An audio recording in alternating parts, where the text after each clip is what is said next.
मेरा नबी है। वो मेरा नबी मेरा नबी मेरा नबी है। वो मेरा नबी मेरा नबी मेरा नबी है। वो मेरा नबी मेरा नबी मेरा नबी है। সামনে কথা পূরণ করে সামনে আসেন, বারান্দা যারা আছেন ভিতরে আসেন।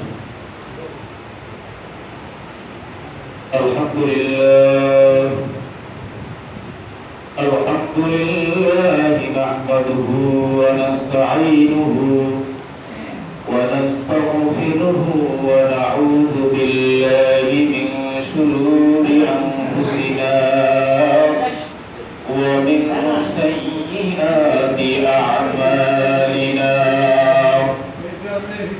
মান ইয়াহদিহিল্লাহু ফালা মুদিল্ল লাহু ওয়া মান ইউদ্লিলহু ফালা হাদিয়া লাহু। ওয়া নাশহাদু আন লা ইলাহা ইল্লাল্লাহু ওয়াহদাহু লা শারীকা লাহু।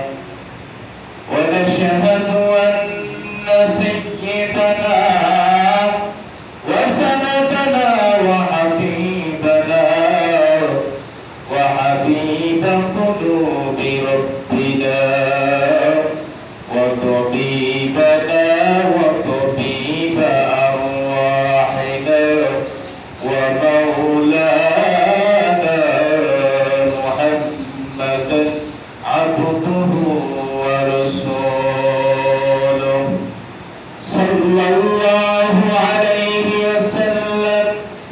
আরসালাহু বিল হাক্কি বাশীরান ওয়া নাযীরান ওয়া দা'iyan ইলাল্লাহি বিইذনিহি ওয়া সিরাজাম মুনীরা।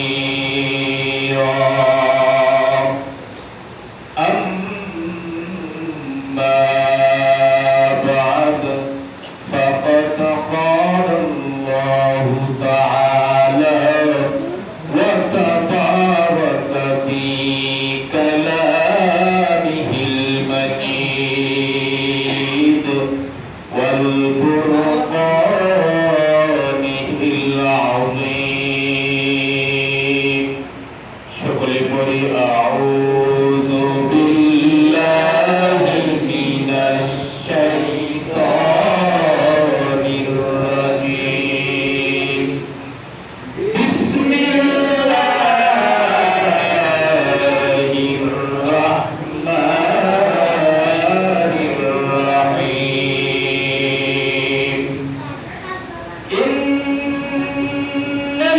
ইন্নাল্লাযীনা আমানু ওয়া আমিলুস সালিহাতি কানাত লাহুম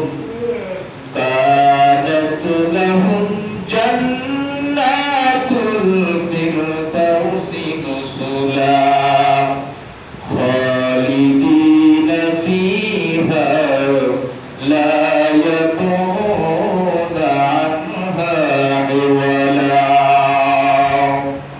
সাদাকাল্লাহুল আযীম ওয়া সাদাকা রাসূলুহুন নাবিয়্যুল কারীম ওয়া নাহনু আলা যালিকা মিনাশ শাহিদিনা ওয়াশ শাকিরিন ওয়ালহামদুলিল্লাহি রাব্বিল আলামিন। وقال تعالى في شان حبيبه إن الله وملائكته يصلون على النبي يا أيها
मोहब्बत ला इलाहा इल्लल्लाह ला इलाहा इल्लल्लाह माशाअल्लाह ला इलाहा इल्लल्लाह ला इलाहा इल्लल्लाह ला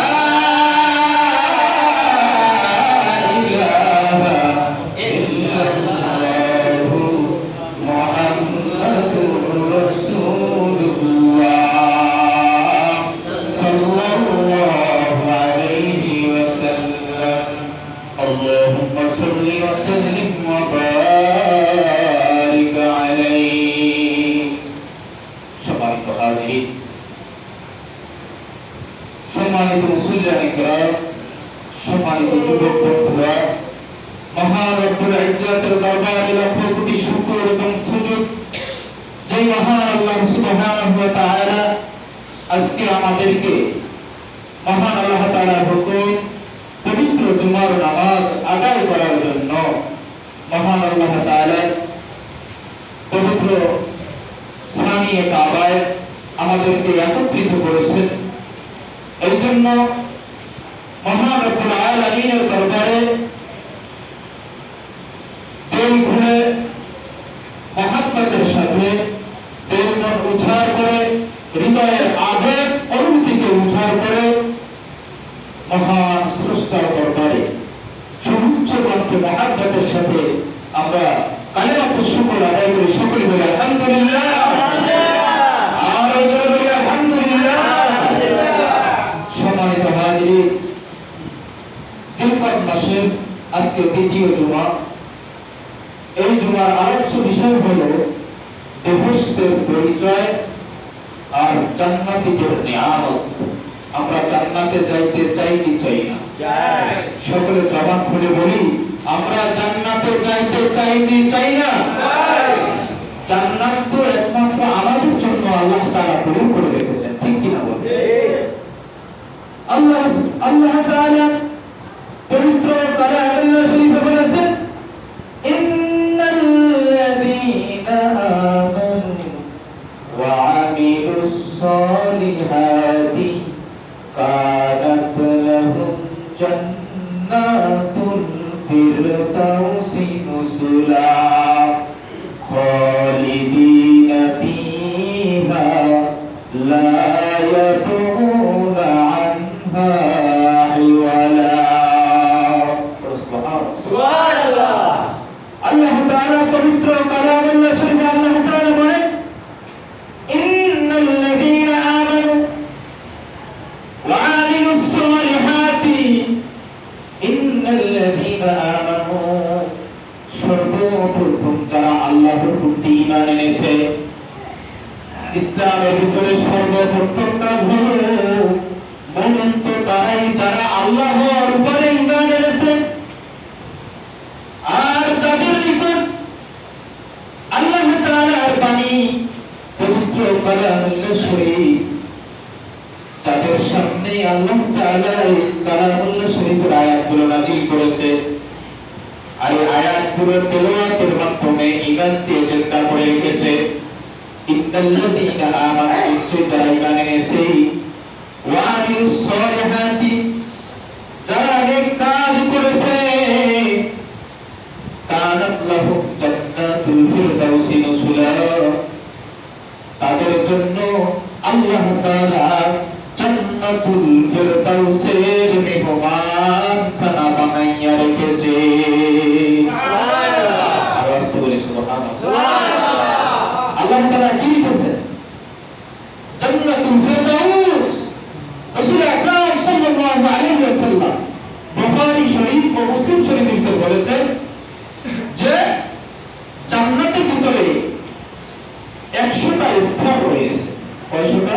100টা স্থান রয়েছে, স্থান রয়েছে। ওই একটা স্থানে আসমান জমিন, জমিন থেকে আসমান পর্যন্ত যত দূরত্ব, একটা স্তরের দূরত্ব তত। সুবহানাল্লাহ। এই একটা স্তরের ভিতরে 100 নম্বর স্থানে যেটা স্থান রয়েছে, আল্লাহ রাসূল বলেছেন সেই স্থানটাই হলো আল্লাহ তাআলা জান্নাতুল ফেরদাউস। সুবহানাল্লাহ। এই জান্নাতুল ফেরদাউসে কারা যাবে?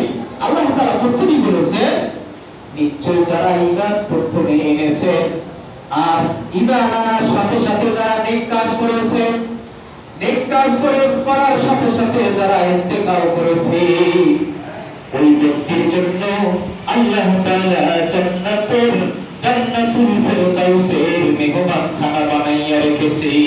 সুবহানাল্লাহ। শুধু তাই না, খালিদিনা ফিহা লা ইয়াবগুনা আনহা আদওয়ালা, সেখানে তারা চিরস্থায়ীভাবে বসবাস করবে। সেখান হতে কখনো অন্য জায়গায় আল্লাহ তাআলা ওখান থেকে বের করে দেবেন না, স্থানান্তরিত করে দেবেন না। আর আল্লাহ তাআলা ওই সমস্ত মানুষদেরকে চিরস্থায়ীভাবে জান্নাতুল ফেরদাউসের ভিতরে বসবাস করতে দিবে। এখন প্রথম কথা হলো যারা আল্লাহর উপর ঈমান আনছে তার সাথে সাথে আমল করছে, এই ঈমান আনার সাথে সাথে যারা আমল করছে তারা জান্নাতে যাইতে পারবে। আর ঈমান আনছে, ঈমান আনার সাথে সাথে আমল করে নাই, তারা জান্নাতে যাইতে পারবে না। হ্যাঁ যাবে।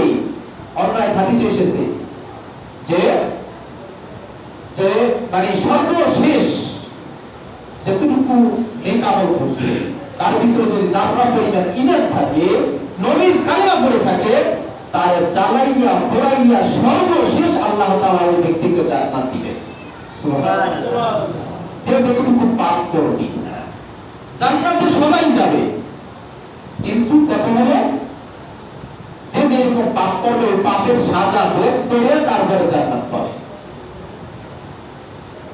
এজন্য আল্লাহ তাআলা পবিত্র কোরআনের ভিতরে সূরাতুল হামিম সাজদার 30 নম্বর আয়াতে আল্লাহ তাআলা বলেছেন ইন্নাল্লাযীনা ক্বালু রাব্বুনাল্লাহু সুম্মা ইসতাকামু তাতানাজ্জালু আলাইহিমুল মালাঈকাতু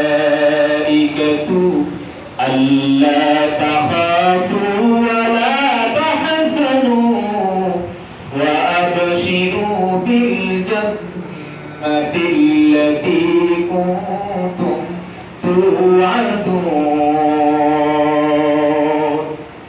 আল্লাহ তাআলা বলেন নিশ্চয়ই যারা বলে আমাদের পালনকর্তা এক আল্লাহ, আমাদের পালনকর্তা কে?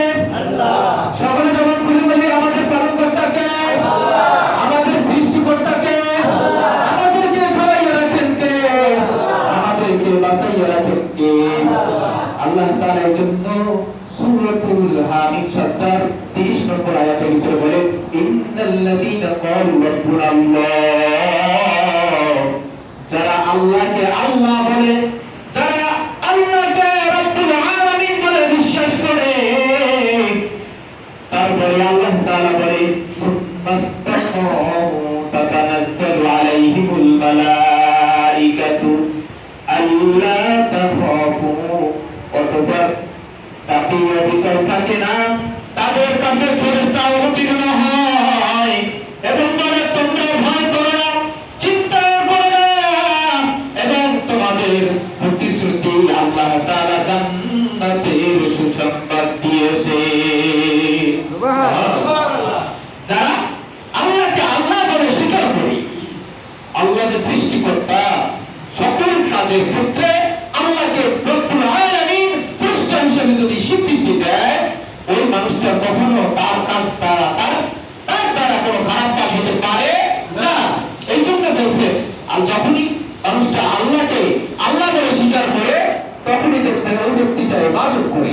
শুধু তাই নয়, আল্লাহ তাআলা ওই ব্যক্তির সামনে আল্লাহ তাআলার রহমতি ফেরেশতা নাজিল করে, আর ফেরেশতারা বলতে থাকে তোমরা চিন্তা করো না, তোমাদের চিন্তার কোনো কারণ নেই, মহান রব্বুল আলামিন তোমাদের জন্য তোমাদেরকে সুসংবাদ জানাইছে, আল্লাহ তাআলা তোমাদের জন্য একটা এমন সুন্দর জান্নাত বানাই রাখছে, জান্নাতুল ফেরদাউস। সুবহানাল্লাহ। পরে আল্লাহ তাআলা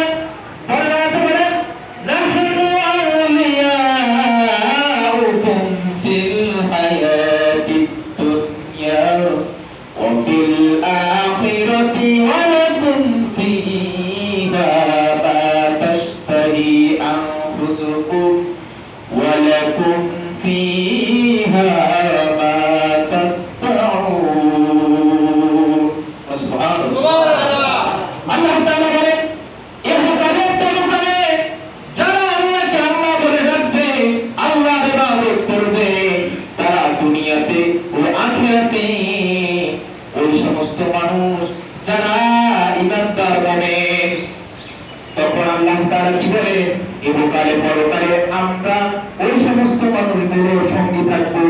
ফেরেশতারা বলে ওই সমস্ত মানুষদের আমরা সঙ্গী থাকবো যারা ইহকাল পরকালে কালের উপরে বিশ্বাস করছে। সেখানে তখন ফেরেশতারা বলতে থাকে, সেখানে তোমাদের জন্য আছে যা তোমাদের মন চায়, এবং সেখানে তোমাদের জন্য আছে তোমাদের দাবি কর, যেখানে তোমরা যাবে। কোনখানে? যখন হাসরের ময়দান টাইম হয়ে যাবে, মানুষ যারা জান্নাতি হবে, তখন ওই জান্নাতি মানুষ আল্লাহর দরবারে যেটা প্রার্থনা করবে, আল্লাহ তাআলা ওই জান্নাতি মানুষের প্রার্থনার সাথে সাথে কবুল করে ফেলবে। সুবহানাল্লাহ। দেখছেন যে ফেরেশতারা বলে, তোমাদের দুনিয়াতেও ভয় নেই, আখিরাতেও কোনো ভয় নেই, তোমরা দাবিদার। কিয়ামতের ময়দানে জান্নাতে যখন থাকবে, তোমরা আল্লাহর কাছে যেটা চাবে সেটাই আল্লাহ তাআলা তোমাদেরকে দিয়ে দিবে। সুবহানাল্লাহ। শুধু তাই নয়, রাসূল আকরাম সাল্লাল্লাহু আলাইহি ওয়াসাল্লামের হাদিস, এই আয়াতের পরিপ্রেক্ষিতে একটি হাদিস এসেছে। রাসূল আকরাম সাল্লাল্লাহু আলাইহি ওয়াসাল্লাম বলেছে, যখন জান্নাতে মানুষ বসবাস করবে, এমন একটা পাখি তার মাথার উপর দিয়ে উড়ে উড়ে যাইতেছে, ওই মানুষটা মনে চাইছে ওই পাখিটা উড়ে দিয়ে যাচ্ছে, আমার মন চায় ওই পাখিটা আমি খাবো, মন চায়। কি চায়? মন চায়। তখন মহান রব্বুল আলামিন ওই জান্নাতি মেহমান যারা হবে তাদের এই মনের ধারণা তিনি বুঝতে পারছি কি পারে নাই? আল্লাহ তাআলা আপনি আমি আমাদের অন্তরে কি এখন অনুভব করতেছি একমাত্র জানেন কে? আল্লাহ। দুনিয়ার কোন মানুষ না জানলেও জানেন কে? আল্লাহ। আল্লাহ। আপনি আমি নামাজের জন্য আসছি না মনের ভিতরে ভ্রান্ত কোনো মানে একটা শয়তানি প্রতারণার জন্য আমরা এখানে আসছি, এটা একমাত্র জানেন কে? আল্লাহ। আল্লাহ। এজন্য যারা জান্নাতি হবে, জান্নাতি মেহমান হবে, জান্নাতুল ফেরদাউসের মেহমান হবে, তাদেরকে তারা যখন আল্লাহর দরবারে মনস্থ করবে একটা জিনিস খাওয়ার জন্য, আল্লাহ তাআলা সাথে সাথে সম্বল একটা পাখির উদাহরণ, পাখিটা উড়ে দিয়ে দিয়ে যাইতেছে মাথার উপর দিয়া, তখন আল্লাহ তাআলা ওই বান্দাগুলো, আল্লাহ তাআলার ওই খাস বান্দাগুলো মনের আকাঙ্ক্ষা, মনের আবেগগুলো মেটানোর জন্য মহান আল্লাহ সুবহানাহু ওয়া তাআলা বান্দাদের সামনে সাথে সাথে ওই পাখিটা ধুলো হয়ে শুদ্ধ অবস্থায় একটি জান্নাতি পাত্রে ওই মানুষটার মুখের সামনে হাজির হয়ে যাবে। সুবহানাল্লাহ। সুবহানাল্লাহ। দেখছেন কত নিয়ামত জান্নাতের ভিতরে। একটা পাখি খাওয়ার জন্য মনস্থ করছে, সাথে সাথে ওই পাখিটা ধুলো হয়ে ওই জান্নাতি মেহমানদের মুখের সামনে হাজির হয়ে গেছে। হাত দিয়ে খাইতে হবে না, মুখের সামনে হাজির হয়ে গেছে। যখনই এই পাখিটা খাওয়া হয়ে যাবে, ভুনা বস্তুগুলো খাওয়া হয়ে যাবে, হাড্ডিগুলো অটোমেটিক পড়ে যাবে, ওই হাড্ডিগুলো দিয়ে আবার নতুন করে পাখি তৈরি হয়ে যাবে। সুবহানাল্লাহ। এটা কার খেলা? আল্লাহ পাকের খেলা। শুধু তাই নয়, জান্নাতের ফলের গাছ, দুনিয়ার সাধারণত গাছগুলো থাকে মাটিতে, তার মানে জান্নাতের ফলগুলো, গাছগুলো হবে আপনার উপরের দিকে হবে গোড়া, নিচের দিকে হবে পাতা। আর আমরা দুনিয়াতে গাছগুলো হয় কোথায়? নিচের দিকে হয় গোড়া আর উপরের দিকে হয় কি? মাথা। আর শুধু জান্নাতি মেহমানদের জন্য সম্মানে আল্লাহ তাআলা জান্নাতি মেহমানদের জন্য আপ্যায়ন করার জন্য, মেহমানদারি করার জন্য জান্নাতের গাছের মূল থাকবে উপরে আর আগাগুলো থাকবে কি? নিচে, যাতে করে জান্নাতি মেহমানরা যখন ইচ্ছা তখন যেন ফল খাইতে অসুবিধা না হয়, যখন যা ইচ্ছা সেই সমস্ত ফল জান্নাতি মেহমানরা খাইতে পারবে। সুবহানাল্লাহ। শুধু তাই নয়, আল্লাহ তাআলার প্রিয় হাবিব হুজুর আকরাম সাল্লাল্লাহু আলাইহি ওয়াসাল্লামের হাদিস, রাসূল আকরাম সাল্লাল্লাহু আলাইহি ওয়াসাল্লাম এই হাদিস শরীফে এসেছে, ওয়ান সুহাইব ইবনে রাদিয়াল্লাহু তাআলা আনহু আন নবী সাল্লাল্লাহু আলাইহি ওয়াসাল্লাম قال إذا دخل أهل الجنة الجنة يقول الله تعالى تريدون شيئا أزيدكم فيقولون ألم تبيض وجوهنا ألم تدخلنا الجنة وتنجنا من النار قال فيرفع الحجاب فينظرون إلى وجه الله فمن أوتوا شيئا أحب إليهم من النظر إلى ربهم ثم تلا للذين أحسنوا الحسنى وزيادة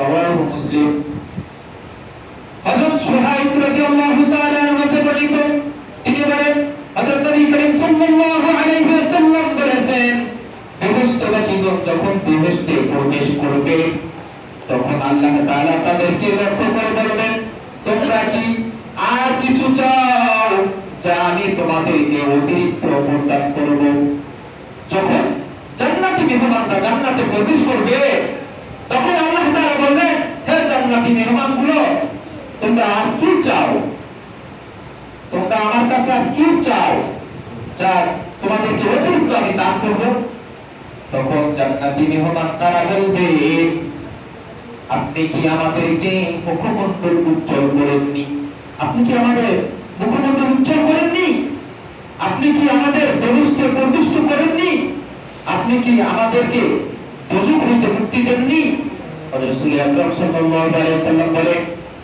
অতএব পর্দা খুলে দেওয়া হবে কোন সময় দেখেন জান্নাতের মেহমানগুলো যখন এই সমস্ত আবদার করবে আর জান্নাতের রাস্তা হলো দোজখের উপর দিয়ে কথা বলে না জান্নাতে যাওয়ার জন্য রাস্তা কি দোজখের উপর দিয়ে আর জান্নাতি মেহমান যারা হবে তারা জান্নাতে বসে বসে দেখবে কারা জাহান্নামে চলতেছে কারা তারা স্পষ্ট দেখতে পাবে সুবহানাল্লাহ তারা আল্লাহ দরবারে বলবে আল্লাহ আমরা একসাথে চলছিলাম দুনিয়ার বুকে একই বাজারে গেছিলাম একই দোকানের সদাই খাইছিলাম একই গাছের ফল খাইছিলাম একসাথে চলছিলাম একসাথে উপবাসা করছিলাম আজকে আমি আসলাম জান্নাতে আর আমার একজন সঙ্গী জাহান্নামে চলতেছে আল্লাহ এরপরে তোমার কাছে আমরা কি চাইতে পারি এরপরে আমরা তোমার কাছে আমরা কি চাইতে পারি আল্লাহ শুধু তাই নয় এর শুকরিয়া যদি আমরা আদায় করি এই আদায়টা আমাদের পক্ষে সম্ভব হবে না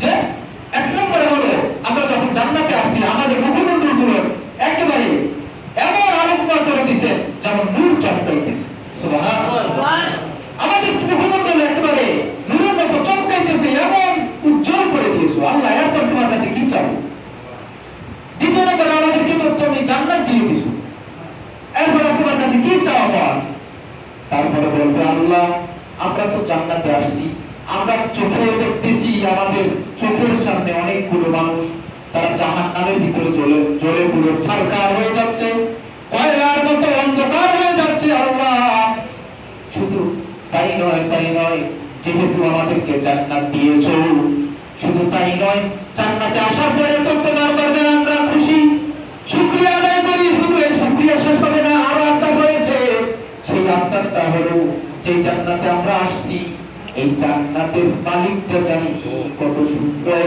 সেই মালিকটারে আমরা দেখতে চাই সুবহানাল্লাহ জান্নাতের মালিক কে সকল জবান খুলে বলে জান্নাতের মালিক কে আল্লাহ সেই আল্লাহকে যখন এই জান্নাতি মানুষ তারা আবদার করবে আল্লাহ আপনার সারা জীবন শুনে আসছি তোমাকে দেখবো আমরা আজও পর্যন্ত দেখতে পারলাম না আজকে আমরা জান্নাতীকে আয়েশা দেখতে পারবো না তখন আল্লাহ তাআলা বলবেন হে বান্দারা তোমাদের আরজি আমি মঞ্জুর করব সাথে সাথে আল্লাহ তাআলা নূরের পর্দা উঠাইয়া নিবে সুবহানাল্লাহ নূরের পর্দা যখন উঠাবে একটা পলক দেখবে জান্নাতি মেহমান যারা হবে তারা আল্লাহ তাআলাকে একটা পলক দেখার পরে 1000 বছর বেহুশ হয়ে যাবে সুবহানাল্লাহ নারে তাকবীর আল্লাহু আকবার আর জোরে নারে তাকবীর আল্লাহু আকবার নারে রিসালাত আমরা জান্নাতে চাইতে চাই কি চাই না চাইতে চাই হাত তুলে দেখাই নারে তাকবীর আল্লাহু আকবার আল্লাহ তাআলা আমাদের সকলের হাতকে কবুল করে সকলে আমিন আল্লাহ তাআলা বলেন হে আমার বান্দারা তোমাদের আশা বলবো, এই কথা বলার সাথে সাথে আল্লাহ তাআলার নূরের পর্দা উঠাইয়া দিবে, আর জান্নাতি মেহমান যারা হবে তারা এক পলক আল্লাহর দিকে চাবে, প্রভুর দিকে চাবে, সৃষ্টিকর্তার দিকে চাবে। চাওয়ার পরে এক পলকে চাওয়ার পরে সাথে সাথে বেহুশ হয়ে যাবে। ওই বেহুশের সময়টা হবে 1000 বছর। কত বছর? 1000 বছর। দেখেন আল্লাহ তাআলা, এই জন্য আমরা গজলে শুনি না, দুনিয়া সুন্দর, মানুষ সুন্দর, আসমান সুন্দর, জমিন সুন্দর, সুন্দরে সুন্দরে পাল্লা, জানি না কত সুন্দর তুমি আল্লাহ, জানি না কত সুন্দর তুমি আল্লাহ। আল্লাহ তাআলাকে মুসা আলাইহিস সালাম একবার দেখতে চাইছিলেন, কয়বার? একবার। আল্লাহ তাআলা বলছেন, লাম তারানি, তুমি আমাকে দেখতে পারবে না। একটা নূর, একটু নূর আসছে, পাহাড় জ্বলে পুড়ে ছারখার হয়ে গেছে, মুসা আলাইহিস সালাম বেহুশ হয়ে গেছে, ঠিক না? কিন্তু বেহেশতের ভিতরে বেহেশতবাসীরা আল্লাহকে একবার দেখবে, দেখার সাথে সাথে কি করবে? তারা বেহুশ হয়ে যাবে। তারপরে আবার আল্লাহ তাআলাকে যখন হুশ দিবে, তখন আল্লাহ তাআলাকে বলবে, আল্লাহ আমরা দেখছি এবং আমরা আরো দেখবো, আমরা তোমাকে দেখার পরে আমরা অনেক খুশি হয়ে গেছি। যে স্রষ্টা আমাদেরকে সৃষ্টি করেছে, যে স্রষ্টা আমাদের জন্য এত নাজ নিয়ামত দিয়েছে, এরপর আমাদের আর কোনো চাওয়া পাওয়া থাকতে পারে না। এই জন্য আল্লাহ তাআলা তার রাসূলকে বলেছেন যে, হে রাসূল, আপনি এবং আপনার উম্মতদেরকে বলে দিন, তারা যেন বেশি বেশি পরিমাণে জান্নাতুল ফিরদাউসের তারা যেন প্রার্থনা করে। সুবহানাল্লাহ। এই জন্য আল্লাহ তাআলা রাসূল হুজুর আকরাম সাল্লাল্লাহু আলাইহি ওয়াসাল্লাম বেশি বেশি পরিমাণে বলতেন, আল্লাহুম্মা ইন্না নাসআলুকাল জান্নাতুল ফিরদাউস ওয়া নাউযু বিকা মিনান নার। সুবহানাল্লাহ। আল্লাহুম্মা ইন্না নাসআলুকাল জান্নাতুল ফিরদাউস, হে আল্লাহ আমি তোমার দরবারে জান্নাতুল ফিরদাউস চাই, আর ইন্না নাসআলুকাল জান্নাতুল ফিরদাউস ওয়া নাউযু বিকা মিনান নার, এবং জাহান্নাম থেকে তোমার দরবারে পানাহ চাই। যখনই সকাল সন্ধ্যা কোনো ব্যক্তি এই দোয়া করবে, আল্লাহ তাআলা ওই ব্যক্তিকে জান্নাতের মেহমান বানাইয়া দিবে। সুবহানাল্লাহ। আর জোরে সুবহানাল্লাহ। সুবহানাল্লাহ। সম্মানিত হাজিরিন, আমি বলছিলাম যে জান্নাতে যাইতে হলে জান্নাতের কাজ করতে হবে, ঠিক কি না? ঠিক। সাধারণত দুনিয়াতে দেখেন, আপনি যদি আরামে থাকতে চান, সুখে শান্তিতে থাকতে চান, তাহলে আমরা বেশি বেশি পরিমাণে আমরা টাকা রোজগার করি, আমাদের সম্পদ বাড়াই, অর্থ সম্পদ বাড়ানোর মাধ্যমে আমরা মনে করি যে শান্তি আমাদের উপরে ভরপুর রূপে আসবে। কি এটা মনে করি না? কি কথা? যদি আমরা এটা মনে করি, তদ্রূপ কিয়ামতের ময়দানে নেক আমল ছাড়া কোনো মানুষ জান্নাতে যাইতে পারবে না, কোনো মানুষ জান্নাতে যাইতে পারবে না। আর মুত্তাফাকুন আলাইহি, যেমন একটা হাদিসে এসেছে, যখন বুখারী মুসলিম শরীফের হাদিস, রাসূল আকরাম সাল্লাল্লাহু আলাইহি ওয়াসাল্লাম মুমিনরা জান্নাতে যাবে ইবাদতের মাধ্যমে, কিন্তু ইবাদতটা হবে আল্লাহ তাআলার জন্য। কার জন্য? আল্লাহ তাআলার জন্য। দুনিয়ার কোন মানুষের জন্য না। সেজদা দিতে দিতে ইবাদত করতে করতে একেবারে কবরে দাগ পড়ে গেছে, কিন্তু আল্লাহ পছন্দ করে না ওই ইবাদত কাজে লাগে না। আল্লাহর পছন্দনীয় যেটুকু নেক আমল করব আল্লাহ তাআলাকে সন্তুষ্টি করার জন্য, ঠিক কি না? ঠিক। এই জন্য ভাই, আমরা যদি জান্নাতে যাইতে চাই, জান্নাতের কাজ করতে হবে, ঠিক কি না? পাঁচ ওয়াক্ত নামাজ, রমজানের রোজা, আল্লাহর হুকুম আহকাম হালাল হারাম মানিয়া যদি একজন ইবাদত করে, এইজন্য যতটুকু ইবাদত করে অল্প আমলে নাজাতের জন্য যথেষ্ট। রাসূল আকরাম সাল্লাল্লাহু আলাইহি ওয়াসাল্লাম বলেছেন, আখলিস দীনাকা ইয়াকফিকাল আমালুল কলিল, তোমার নাজাতের জন্য অল্প আমলই যথেষ্ট। তুমি অল্প ইবাদত করো, কিন্তু আল্লাহর সন্তুষ্টির জন্য। কার সন্তুষ্টির জন্য? আল্লাহর সন্তুষ্টির জন্য। এজন্য আমরা প্রত্যেকেই চেষ্টা করব ভাই, আমরা পাঁচ ওয়াক্ত নামাজ পড়ব, রমজানে রোজা রাখবো, হালাল হারাম মাইনে চলবো। মহান আল্লাহ সুবহানাহু ওয়া তাআলা যখনই দেখবেন আমরা সবকিছু মাইনে চলতেছি, তখনই দেখা যাবে আল্লাহ তাআলা আমাদেরকে জান্নাতের ফয়সালা করে দিবেন। আর আল্লাহ তাআলা তো ওয়াদাই দিয়েছেন যে বান্দারা, তোমরা যখন নেক আমল করবে, আমার হুকুমগুলো মানবা, যাও তোমাদেরকে ওয়াদা দিলাম, তোমাদেরকে আমি জান্নাত দেবই দেব, তোমরা এই ওয়াদা থেকে বঞ্চিত হবে না। কিয়ামতের দিন বলতে পারবো না যে আমরা নেক আমল করছি আল্লাহ আমার জান্নাত দাও নাই কেন, এটা বলতে হবে না, কারণ মিজানের আল্লাহ আমাদের জন্য তৈরি করে রেখেছে, ঠিক কি না? এই জন্য মহান আল্লাহ সুবহানাহু হুকুমগুলো আমরা মানবো যতদিন হায়াত রাখে। মহান আল্লাহ সুবহানাহু ওয়া তাআলার হুকুমগুলো মেনে মেনে আল্লাহ তাআলা প্রিয় বান্দা, আল্লাহ তাআলার মুমিন বান্দা, আল্লাহ তাআলার মাহবুব বান্দা হতে পারি। মহান আল্লাহ সুবহানাহু ওয়া তাআলা আমাদের সকলকে সেরকম তৌফিক দান করুন। আমিন আমিন। আর জোরে বলি আমিন আমিন। ওয়া আখিরু দাওয়ানা আলহামদুলিল্লাহি রাব্বিল আলামিন। আসসালামু আলাইকুম ওয়া রাহমাতুল্লাহি ওয়া বারাকাতুহু।